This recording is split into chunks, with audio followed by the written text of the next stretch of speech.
Por conta da pandemia, as redes de food service no Brasil tiveram uma retração importante, tanto no faturamento como no seu parque de lojas, no número de lojas, certo? Talvez não seja bem assim. Eu sou Sérgio Molinari, esse é o meu canal no YouTube, e a gente vai discutir hoje aqui um pouco sobre se isso realmente aconteceu, particularmente no tema de número de lojas das redes de food service no Brasil. E essa discussão vai ser baseada na versão 2021 do nosso tradicional mapeamento de redes de food service, um estudo que já entra agora no seu 6º ano de execução. E eu queria deixar um convite, proposta para você. Esse mapeamento de redes de food service, se você é um distribuidor, se você é um fornecedor do segmento, pode te ajudar muito a pensar em que segmentos colocar mais foco, como se preparar para atender outros determinados segmentos, onde existe mais potencial de expansão e de prospecção e por aí afora. Se você é um operador, se você tem uma rede ou um estabelecimento independente que você está em vias de expandir, também você pode compreender o seguinte: quais são os segmentos com maior tração, com maior dinâmica de crescimento nesse momento? Que segmento que a gente identifica que está indo por uma expansão geográfica mais acentuada? Que especialidade culinária anda numa velocidade diferente das outras e, consequentemente, pode ser alvo do teu investimento? Então essa é um pouco da discussão que a gente vai colocar aqui e já fica como proposta até a gente se falar sobre a aquisição desse estudo, onde todas essas redes que compreendem esse estudo estão à tua disposição para serem identificadas uma a uma, região a região, especialidade por especialidade.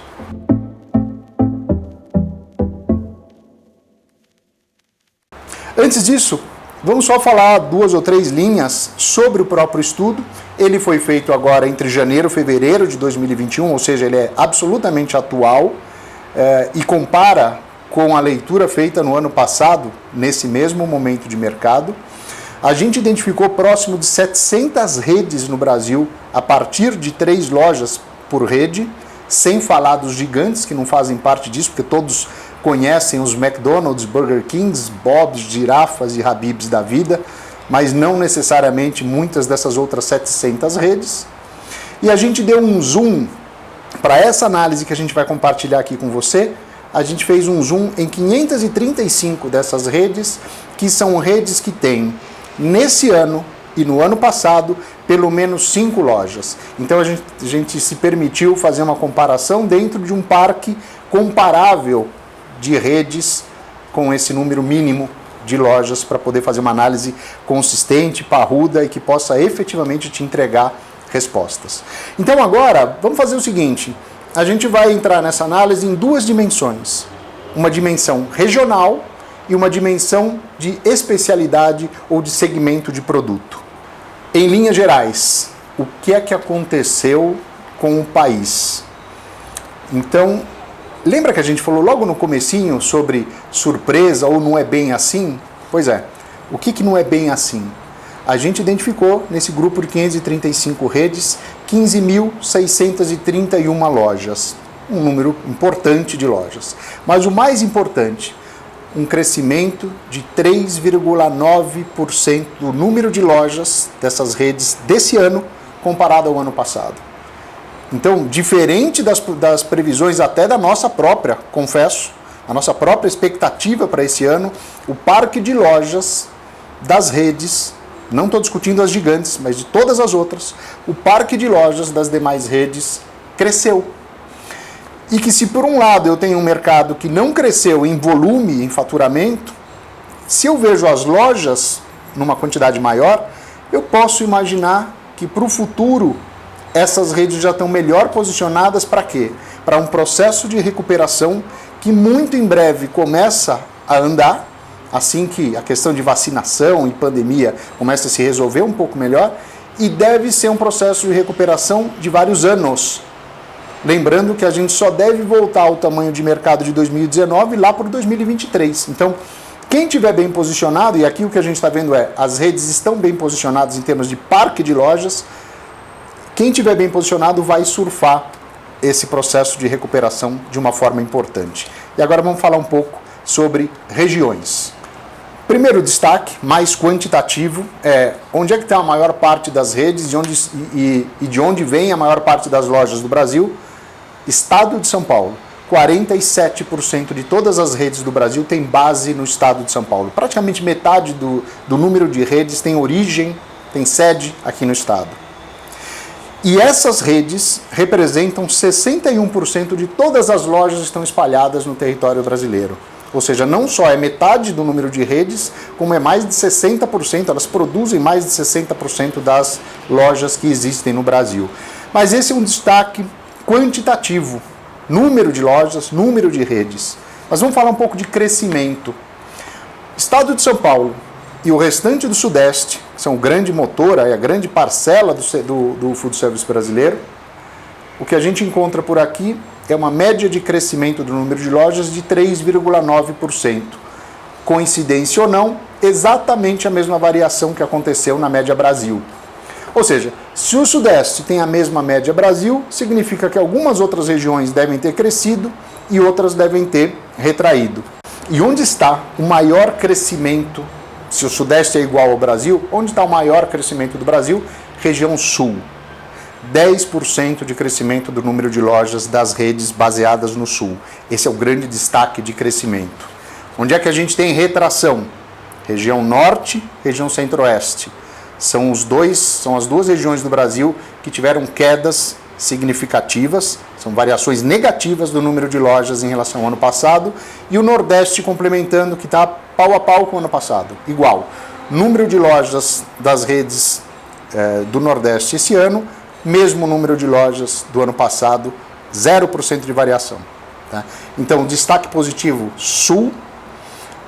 É importante dizer que o grande mercado brasileiro, que é o Sudeste e São Paulo, variam positivamente, como é a média Brasil, e destaque negativo, especialmente Norte e Centro-Oeste. E agora vamos falar da segunda dimensão. Vamos falar agora de especialidade, de segmento de produto.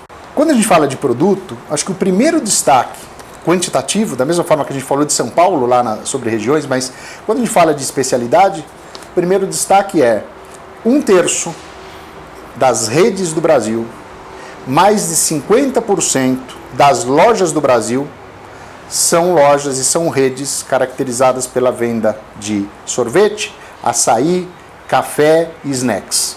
Então é muito menos culinário e muito mais snacking, muito mais sobremesa e coisa do tipo. 1/3 das redes, metade das lojas. E esse grupo todo, ainda menos culinário, como a gente falou, eles têm um crescimento no ano médio de 6%. Ou seja, esse segmento cresce mais do que a média Brasil, que foi um crescimento de 3,9%. Esse é um primeiro destaque em termos de variação. E quando a gente dá um zoom, mais especificamente num pedaço desse segmento principal, a gente identifica o quê? Que o segmento de sorvetes e açaí cresce 10% o seu parque de lojas, puxado inclusive, fazendo um zoom ainda maior, puxado muito mais por açaí do que propriamente pelo sorvete. Agora a gente vai para o segmento que tem um pouco mais a ver com lanche, refeição, com a parte mais de culinários das redes. Quem são os grandes puxadores do crescimento Brasil? Redes de sanduíches e redes de alimentação saudável e natural. Crescimento do número de lojas desses dois segmentos, 19%. Ou seja, um crescimento muito acelerado. Né? Claro que, em parte, isso tem a ver com o avanço do delivery, com o avanço do take-out e do grab and go.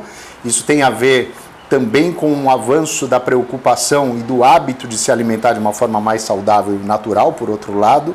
Então, isso puxa um crescimento muito, muito relevante. 19% é bastante. E a gente está falando de um ano caracterizado por tudo que a gente tem visto de pandemia, crise, retração econômica e etc. No meio do caminho, a gente tem culinária brasileira, que também cresce acima da média Brasil, 6% a mais de lojas, e o segmento de comida italiana e pizzas e também de restaurantes, com crescimento próximo de 4%. Acho que vale fazer um comentário que é, tanto o crescimento de pizza, né, puxado muito pelo delivery durante esse período todo, muito provavelmente está muito mais concentrado nas pizzarias independentes do que nas redes. Porque o crescimento de redes, ou de redes de comida italiana e de pizzas, não é proporcional a tudo que cresceu o mercado de pizza nesse período. Então, muito provavelmente, esse crescimento acabou acontecendo mais lá no independente, que não é alvo dessa análise nossa aqui, mas fica como uma mensagem para quem tem uma rede de culinária italiana ou pizza, imaginar que o seu concorrente não é só a outra rede, mas é fortemente o independente. Então, o próximo bloco, obviamente, é de quem puxou o mercado para baixo, ou quem segurou uma expansão ainda maior do número de lojas. Grande destaque negativo: as redes de culinária orientais. A gente está falando aqui de uma retração do número de lojas desse segmento de 16%. Provavelmente em boa parte pelo impacto do fechamento dos estabelecimentos, mas eu diria que acima de tudo por conta da questão toda econômica, de emprego, de renda e até de trabalho remoto. Mas é um crescimento, é uma retração bastante importante esse 16%, e também com reduções ou com retrações do número de lojas, mas um pouco menor, os segmentos de pastéis, empadas e salgados e o segmento de carnes e grelhados. Tiveram quedas aí na casa de 3% a 6%. E para complementar, vamos tentar identificar, olhando com o raciocínio de copo meio cheio ou copo meio vazio, eu prefiro sempre olhar para o lado um pouco mais positivo, quais algumas razões fundamentais para esse desempenho positivo, inesperadamente positivo, da ampliação do número de lojas? Primeiro, sem sombra de dúvida, as redes precisam se posicionar olhando para um futuro de recuperação.